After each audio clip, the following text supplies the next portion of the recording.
Bienvenidos a Resúmenes de Libros, el canal donde los textos que han definido épocas enteras se transforman en audiolibros claros, profundos y accesibles.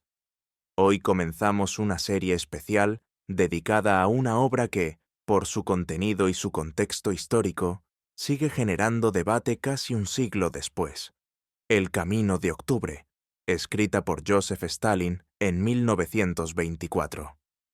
Este libro no es una narración épica de los días intensos de octubre y noviembre de 1917, con sus asaltos al Palacio de Invierno, sus discursos encendidos, ni sus multitudes en las calles de Petrogrado.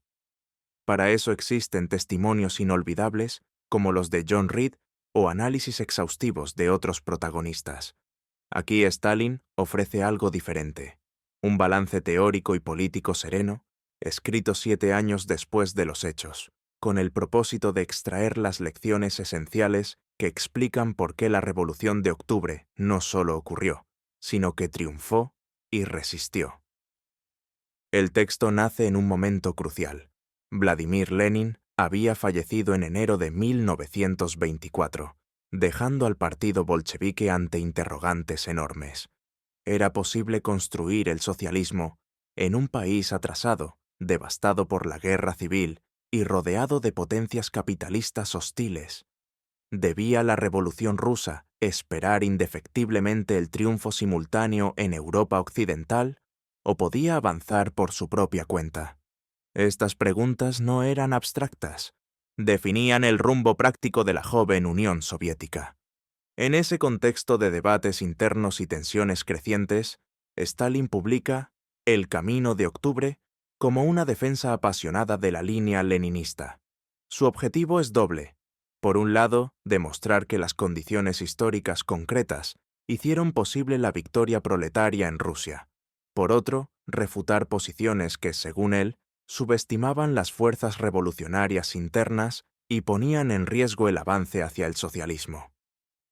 El libro se estructura en 4 partes perfectamente delimitadas, que respetaremos fielmente en esta serie para que puedas seguir el razonamiento paso a paso. La primera analiza el entorno externo e interno que rodeó la revolución. Cómo la Primera Guerra Mundial desgarró el sistema imperialista mundial, impidiendo que las grandes potencias se unieran contra los bolcheviques. Cómo las masas agotadas por el conflicto clamaban paz inmediata, y dentro de Rusia, la combinación única de un proletariado combativo, millones de campesinos deseosos de tierra, soldados hartos de trincheras, un partido disciplinado y una burguesía débil e inexperta.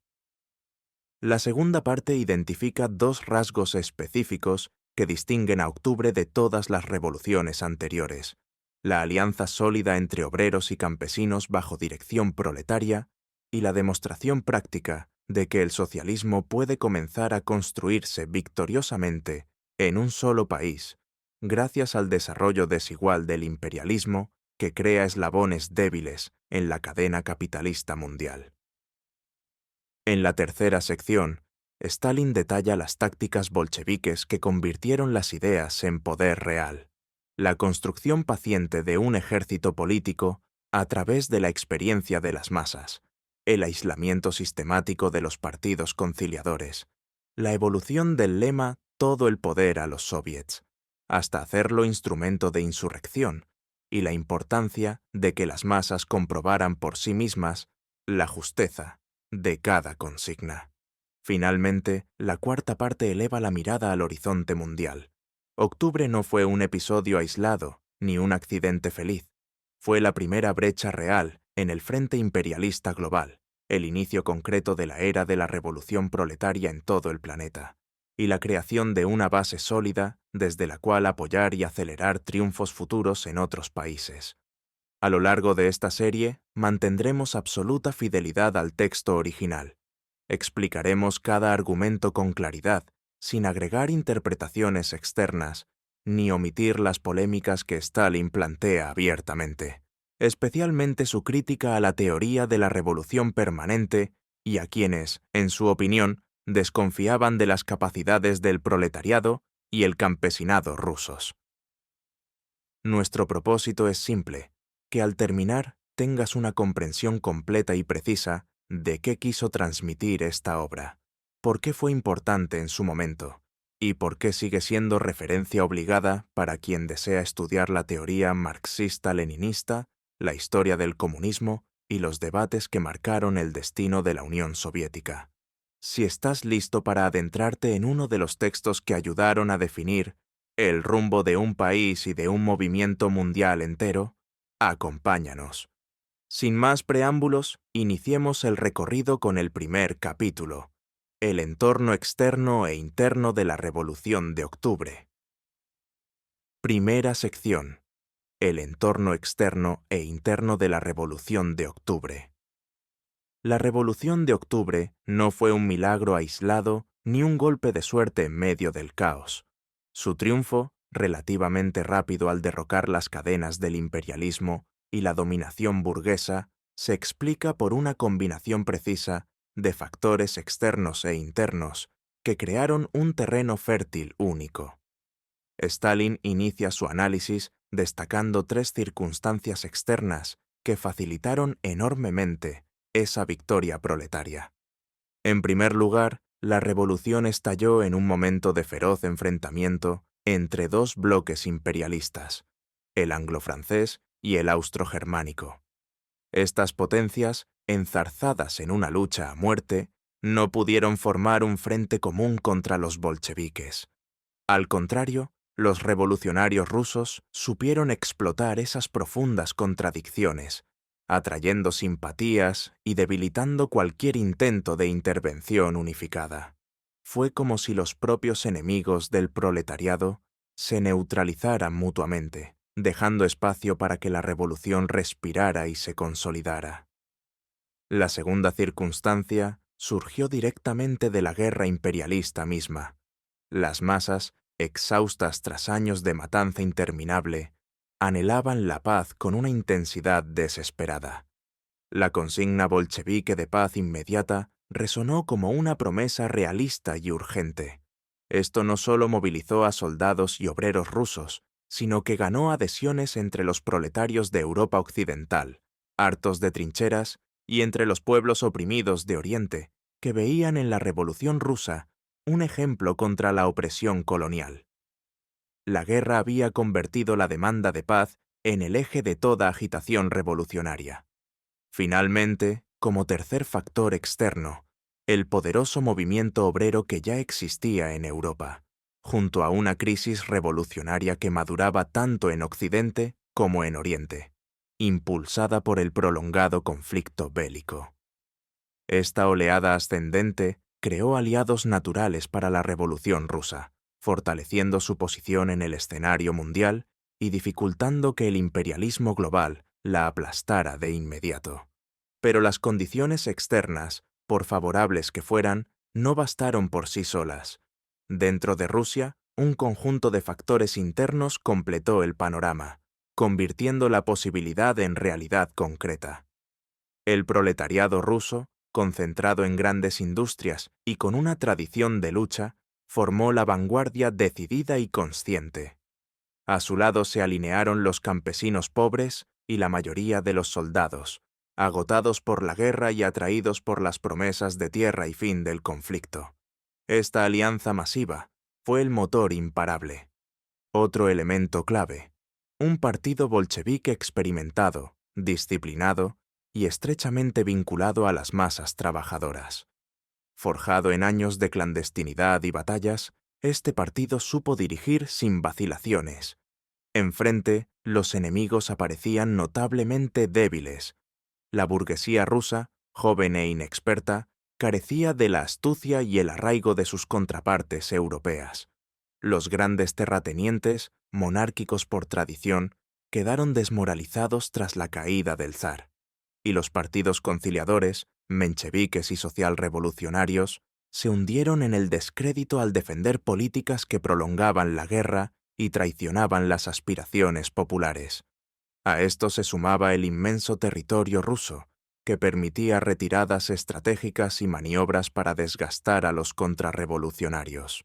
Además, el país disponía de recursos propios, vastas reservas de alimentos, combustible y materias primas industriales, suficientes para sostener una larga resistencia durante la guerra civil que siguió. Esta conjunción de elementos internos hizo que la victoria pareciera, en palabras del propio Stalin, casi sencilla en comparación con otros intentos revolucionarios. Sin embargo, no todo era ventaja. Rusia carecía de un aliado soviético cercano que pudiera prestar apoyo directo. El proletariado, aunque combativo, no constituía la mayoría absoluta de la población en un país predominantemente campesino. Y la revolución enfrentaba el aislamiento en un mundo capitalista hostil. Stalin subraya que estas condiciones fueron excepcionales, irrepetibles en su exacta configuración.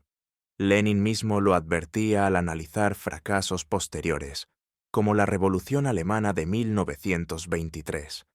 Allí, la ausencia de un partido tan sólido, la fuerza mayor de la burguesía y la falta de esa alianza proletario-campesina marcaron la diferencia. Octubre triunfó porque supo aprovechar un momento histórico preciso, donde el desgarramiento del imperialismo por la guerra abrió una brecha que los bolcheviques llenaron con decisión y claridad. De este modo, el entorno externo debilitó al enemigo global, mientras el interno proporcionó las fuerzas necesarias para el asalto definitivo. Fue la interacción entre ambos lo que transformó la Revolución de Octubre en el punto de inflexión que rompió el frente imperialista y abrió el camino al poder soviético. Entender estas condiciones no solo explica el pasado, sino que ilumina las lecciones para cualquier proceso revolucionario futuro. La importancia de analizar con precisión el contexto, alinear fuerzas internas y explotar las grietas del sistema dominante. Segunda sección. Dos rasgos específicos de la Revolución de Octubre. La Revolución de Octubre no fue solo un acontecimiento más en la larga cadena de levantamientos proletarios. Marcó un antes y un después por dos características esenciales que la distinguen de todas las experiencias anteriores.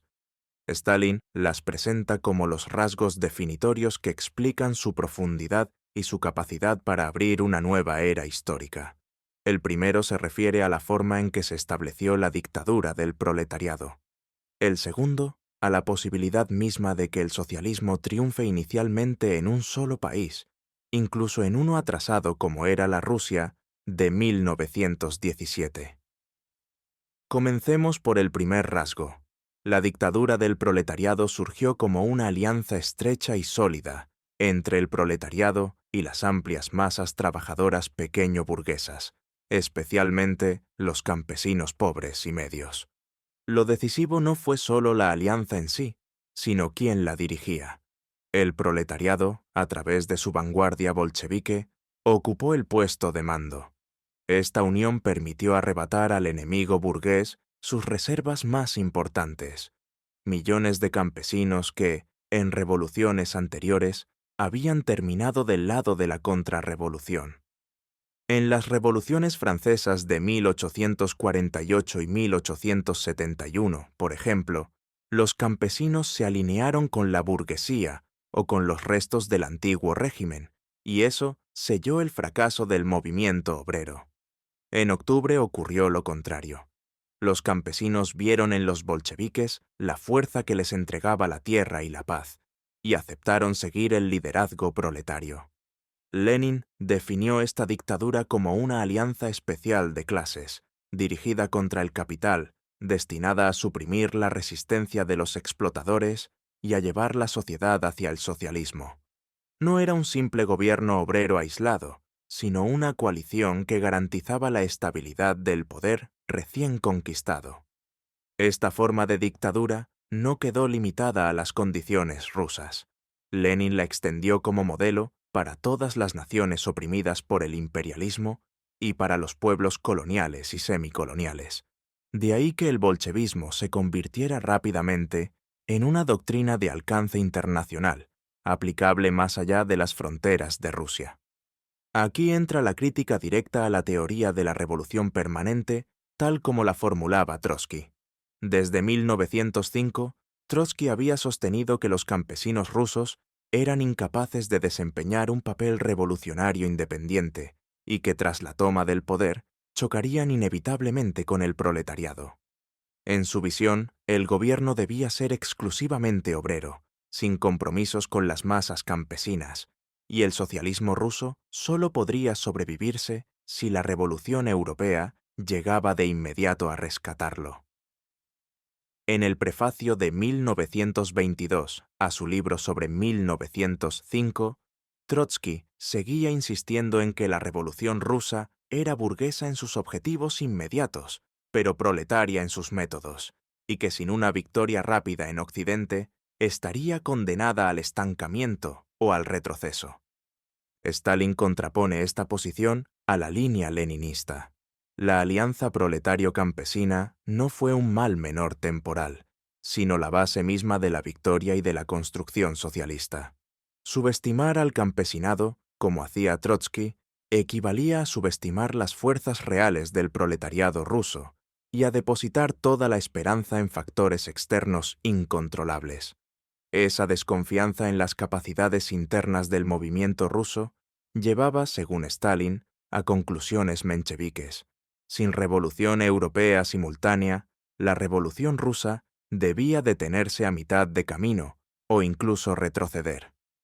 Llegamos así al segundo rasgo específico, quizá el más audaz y el que más polémica generó en su momento. La Revolución de Octubre demostró que el socialismo puede vencer inicialmente en un solo país, aunque sea menos desarrollado industrialmente, mientras el capitalismo siga dominando en naciones más avanzadas. Esta posibilidad no era una improvisación, sino la aplicación práctica de la teoría leninista sobre el desarrollo desigual del imperialismo. Lenin había explicado que, en la época imperialista, el capitalismo no se desarrolla de manera uniforme y armónica en todos los países.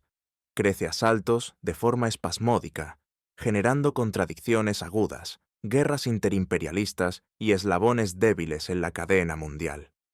Precisamente por eso, la revolución socialista puede romper primero en uno de esos puntos débiles, aunque no sea el país con mayor desarrollo capitalista. El imperialismo, tal como lo definía Lenin, se caracteriza por la opresión de una enorme masa de naciones por un puñado de potencias ricas, por la exportación de capitales que intensifica las contradicciones internas de los países atrasados, y por la posibilidad real de que la revolución estalle allí donde la cadena está más tensa. Octubre confirmó esa ley. Rusia, con su enorme atraso agrario y su proletariado relativamente pequeño en términos absolutos, se convirtió en el lugar donde el imperialismo sufrió su primera gran derrota. Trotsky, en cambio, había sostenido desde 1906 que el proletariado ruso, una vez en el poder, no podría avanzar hacia el socialismo sin el apoyo directo de un Estado proletario en Europa occidental. En sus escritos de 1917 y posteriores, insistía en que la victoria definitiva del socialismo exigía revoluciones simultáneas en varios países avanzados, o al menos la creación rápida de unos Estados Unidos socialistas de Europa. En 1922, aún afirmaba que, sin la ayuda estatal del proletariado europeo, los obreros rusos no podrían mantener el poder ni avanzar. Stalin rebate esta posición con hechos. 7 años después de Octubre, la República Soviética no solo resistía, sino que consolidaba el poder y avanzaba en la construcción socialista mediante la nueva política económica y la atracción de los campesinos hacia las cooperativas. La teoría de que el socialismo no podía construirse en un solo país reflejaba, según él, una falta de confianza en las fuerzas internas del proletariado y el campesinado rusos, y terminaba por coincidir con la vieja tesis menchevique de que Rusia debía limitarse a una revolución democrático-burguesa. La experiencia de Octubre demostró lo contrario. La victoria en un país atrasado no solo era posible, sino que se convertía en una poderosa palanca para acelerar la revolución en el resto del mundo. Al romper el frente imperialista en su eslabón más débil, la Rusia soviética atraía hacia sí a las clases oprimidas de Occidente y Oriente, debilitaba al capitalismo global y creaba una base sólida desde la cual apoyar futuros triunfos. Estos dos rasgos, la alianza dirigida por el proletariado con los campesinos y la posibilidad de iniciar la construcción socialista en un solo país, no son meras curiosidades históricas, definen la esencia misma de la Revolución de Octubre y explican por qué pudo trascender las fronteras rusas para convertirse en el punto de partida de una nueva época, la época de la transición mundial del capitalismo al socialismo. Krauss. Tercera sección. Rasgos particulares de las tácticas bolcheviques en la preparación de octubre. La Revolución de Octubre no se improvisó en una noche de entusiasmo. Fue el resultado de una preparación meticulosa, donde las tácticas bolcheviques transformaron las condiciones favorables en poder real. Stalin destaca 4 rasgos específicos que marcaron esta fase preparatoria y que, a su juicio, distinguen el camino ruso de experiencias anteriores menos afortunadas.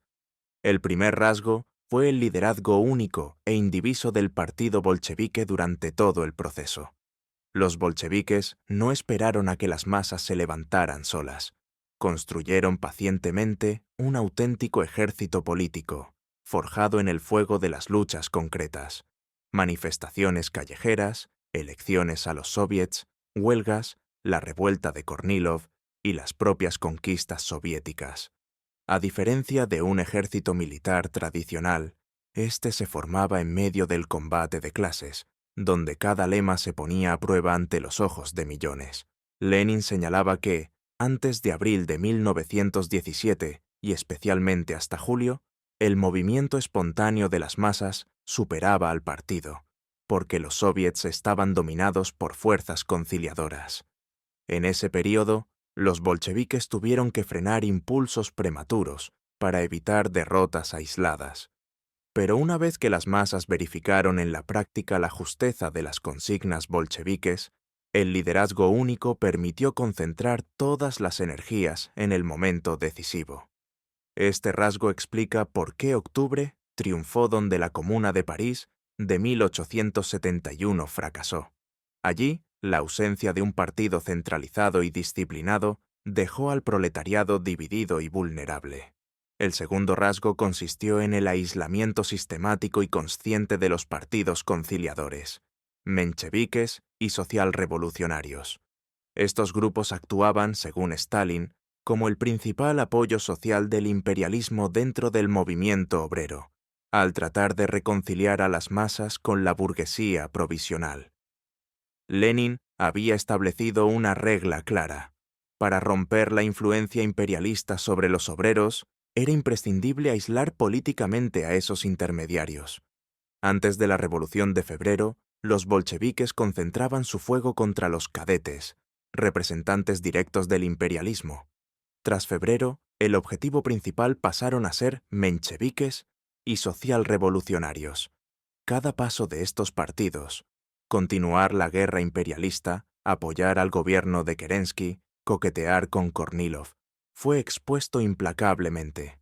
Así, los bolcheviques atrajeron a los sectores campesinos que antes seguían a los socialrevolucionarios, consolidando la alianza obrero-campesina, sin la cual la victoria habría sido imposible. El tercer rasgo se vincula estrechamente al anterior, el empleo magistral del lema «Todo el poder a los soviets». Este no fue un eslogan vacío, sino una herramienta para movilizar masas y, al mismo tiempo, transformar los soviets en órganos reales de insurrección y de poder estatal. Los soviets reunían cualidades únicas.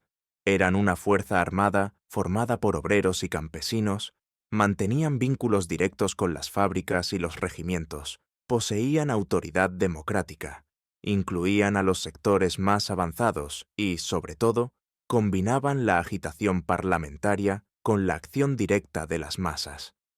Lenin los consideraba el tipo superior de aparato estatal revolucionario, capaz de sustituir por completo las viejas estructuras burguesas y militares. El lema evolucionó según las circunstancias. Antes de julio de 1917, cuando los soviets estaban en manos conciliadoras, significaba romper el bloque entre mencheviques, socialrevolucionarios y cadetes para posibilitar una transferencia pacífica del poder. Tras la represión de julio, y especialmente después de la derrota de Kornilov, cuando los bolcheviques ganaron mayoría en los soviets principales, el lema pasó a significar directamente la insurrección armada para instaurar el poder soviético bolchevique. De esta manera, la consigna sirvió para desenmascarar a los conciliadores, romper los últimos lazos entre el imperialismo y las masas trabajadoras, y preparar el terreno para la dictadura del proletariado. El cuarto rasgo subraya la importancia de que las masas comprobaran por su propia experiencia la corrección de cada consigna bolchevique. El partido no imponía sus decisiones desde arriba, las presentaba de forma que los trabajadores y soldados las vivieran en carne propia. Un ejemplo ilustrativo fue la participación bolchevique en las elecciones a la Asamblea Constituyente, a pesar de que el partido siempre había considerado ese organismo inferior al poder soviético. Los bolcheviques entraron en la campaña para demostrar a las masas, mediante hechos concretos, el carácter contrarrevolucionario de la Asamblea, una vez que ésta se negó a reconocer el poder soviético. Solo después de esa experiencia colectiva fue posible disolverla sin provocar una resistencia masiva. Lenin justificaba esta táctica en obras como El izquierdismo, enfermedad infantil del comunismo. Participar en instituciones burguesas, incluso reaccionarias, podía ser necesario para acelerar la maduración política de las masas y prepararlas ideológicamente para el sistema soviético. Este enfoque difería radicalmente de posiciones ultraizquierdistas que rechazaban cualquier compromiso táctico. Para los bolcheviques, la revolución no era un acto puro y abstracto, sino un proceso donde millones aprendían en la práctica quién era amigo y quién enemigo. Así se ganó a las grandes mayorías y se convirtió Octubre en una verdadera revolución popular, no en un golpe minoritario. Estos cuatro rasgos, liderazgo único del partido, aislamiento de los conciliadores, transformación del lema soviético en arma de insurrección y verificación práctica de las consignas por las masas, no fueron accidentes. Fueron el resultado consciente de aplicar el marxismo a las condiciones concretas de Rusia en 1917. Juntos explican cómo los bolcheviques lograron pasar de la agitación a la organización del poder, y por qué sus tácticas siguen siendo un modelo para quienes estudian la conquista revolucionaria del poder estatal. Cuarta sección. La Revolución de Octubre, como inicio y condición para la Revolución Mundial. La Revolución de Octubre no fue un episodio aislado, encerrado en las fronteras de Rusia, ni un accidente feliz que dependiera de victorias simultáneas en toda Europa. Fue, por el contrario, la primera brecha real y duradera en el sistema imperialista mundial, el punto de partida concreto de una era nueva, la de la revolución proletaria a escala planetaria. Stalin rechaza de plano dos ideas que circulaban entonces. La primera sostenía que solo era posible triunfar si la revolución estallaba al mismo tiempo en varios países avanzados. La segunda afirmaba que el socialismo no podía construirse con éxito en un solo país, especialmente si era atrasado. 7 años después de Octubre, la República Soviética no solo seguía en pie, sino que avanzaba en la consolidación del poder y en los primeros pasos hacia la sociedad socialista. Esto demostraba que la victoria inicial en un país era no solo posible, sino típica en la época del imperialismo. Lenin había explicado que las revoluciones simultáneas en muchos países son la excepción, no la regla. La ley general es que la revolución socialista madura primero allí donde las contradicciones del imperialismo se agudizan más, rompiendo la cadena por su eslabón más débil. Octubre confirmó esa ley y, al hacerlo, transformó la situación mundial. La Rusia soviética se convirtió en una base poderosa desde la cual apoyar y acelerar procesos revolucionarios en otros lugares. Al mismo tiempo, necesitaba el respaldo del proletariado de los países capitalistas y de los movimientos de liberación en las colonias. Existía, por tanto, una interdependencia. La Revolución Mundial ayudaba a la Unión Soviética y la Unión Soviética impulsaba la Revolución Mundial. El desarrollo desigual del imperialismo explica esta dinámica. La guerra de 1914 a 1918 había debilitado el frente capitalista global, generando crisis profundas en algunos puntos, mientras fortalecía temporalmente a otros. Los países derrotados quedaron sometidos a condiciones humillantes. Los vencedores obtuvieron concesiones que retrasaban sus propias crisis internas. En Oriente, vastas regiones como India o China se integraron más estrechamente al mercado capitalista europeo, lo que aceleró el despertar nacional y revolucionario de cientos de millones de personas. En ese nuevo mapa mundial, la presencia de un Estado soviético actuaba como catalizador. Rompía el monopolio imperialista, demostraba que era posible expropiar a los explotadores y atraía hacia sí a los sectores más oprimidos. Obreros de Occidente que veían un ejemplo vivo, pueblos coloniales que encontraban un aliado contra sus opresores. La revolución mundial avanza, según esta perspectiva, mediante la extensión progresiva del socialismo a nuevos países. Cada nuevo Estado proletario debilita aún más al imperialismo y fortalece el campo socialista. El primer país que rompe la cadena, en este caso Rusia, tiene una responsabilidad especial. Debe desarrollar al máximo sus fuerzas internas, consolidar el socialismo en su territorio y con ello convertirse en un apoyo más efectivo para los demás. Esto no significa aislamiento. Al contrario, la consolidación interna acelera la revolución externa. Cuanto más sólida sea la base soviética, mayor será su capacidad para resistir intervenciones, prestar ayuda material y moral, e incluso, en caso necesario, defender con las armas los avances revolucionarios en otros lugares. Lenin imaginaba un futuro en que varios centros socialistas, unidos por lazos de solidaridad y no de dominación, formarían una federación libre de naciones. Mientras tanto, la tarea inmediata era fortalecer el primer centro existente. Octubre significó, en resumen, 3 cosas decisivas para la humanidad. Primero, abrió la primera grieta profunda en el dominio imperialista mundial. Segundo, creó el primer Estado obrero campesino estable, demostrando que el socialismo podía construirse incluso en condiciones difíciles. Tercero, inició la era de la revolución proletaria mundial, estableciendo una base real desde la cual extender y profundizar ese proceso. Lejos de ser un evento local o pasajero, la Revolución de Octubre marcó el comienzo de la desintegración del capitalismo a escala global. Su existencia modificó el equilibrio de fuerzas en todo el planeta, atrajo hacia el socialismo a nuevas capas de trabajadores y oprimidos, y obligó al imperialismo a defenderse en múltiples frentes. Al fortalecer su propio poder, la Unión Soviética no se encerraba en sí misma.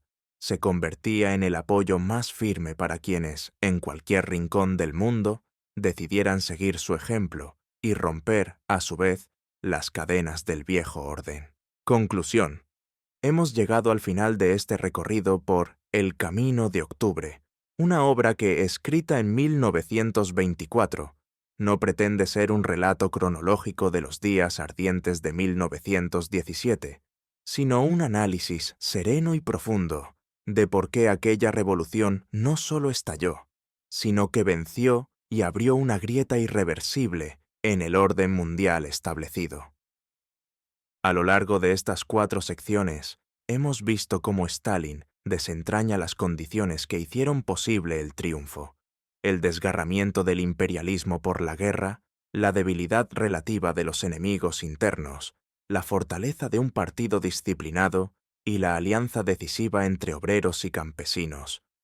Hemos examinado los 2 rasgos que distinguen a Octubre de cualquier revolución anterior: una dictadura del proletariado basada en esa alianza dirigida por la clase obrera, y la demostración práctica de que el socialismo puede comenzar a construirse victoriosamente en un solo país, aunque sea el eslabón más débil de la cadena capitalista. Después, exploramos las tácticas que convirtieron las ideas en poder concreto, el liderazgo único del partido, el aislamiento implacable de los conciliadores, la transformación del lema «todo el poder a los soviets» en herramienta de insurrección, y la paciencia para que las masas mismas comprobaran, paso a paso, la justeza de cada consigna. Finalmente, elevamos la mirada hacia el horizonte global y entendimos que octubre no fue un episodio ruso aislado, sino el inicio real de la era de la transición mundial del capitalismo al socialismo, la creación de una base sólida, desde la cual apoyar y acelerar procesos revolucionarios en cualquier rincón del planeta. Este texto, nacido en un momento de duros debates internos tras la muerte de Lenin, defiende con pasión la posibilidad de avanzar hacia el socialismo, confiando en las fuerzas propias del proletariado y el campesinado rusos, sin esperar rescates inevitables desde fuera. Al mismo tiempo, subraya que esa construcción interna no es egoísta ni aislacionista. Cuanto más fuerte sea el primer Estado soviético, mayor será su capacidad para ayudar a quienes luchen contra la opresión en otros países. 80 y tantos años después de su publicación, El Camino de Octubre sigue siendo una referencia ineludible para quien quiera comprender no solo lo que ocurrió en Rusia en 1917, sino las leyes generales que rigen los procesos revolucionarios en la época del imperialismo. Sus argumentos, sus polémicas y sus conclusiones forman parte del legado teórico del marxismo-leninismo y continúan alimentando discusiones honestas sobre estrategia, táctica y perspectiva histórica. Esperamos que este resumen te haya permitido acercarte al texto original con mayor claridad, captando su lógica interna y su fuerza argumentativa sin perderte en los debates secundarios. Si decides leer la obra completa, encontrarás un lenguaje directo, preciso y cargado de convicción, escrito por alguien que vivió aquellos años como protagonista y que, en 1924, quiso dejar constancia de las lecciones que consideraba esenciales para el futuro. Gracias por acompañarnos en esta serie dedicada a uno de los textos fundamentales del siglo XX. En Resúmenes de Libros, seguimos trayendo obras que marcaron época, explicadas con rigor y accesibles para todos. Si te gustó este contenido, no olvides suscribirte, activar la campanita y dejar tu comentario contándonos qué otro libro te gustaría escuchar. Nos vemos muy pronto con un nuevo resumen. ¡Hasta la próxima!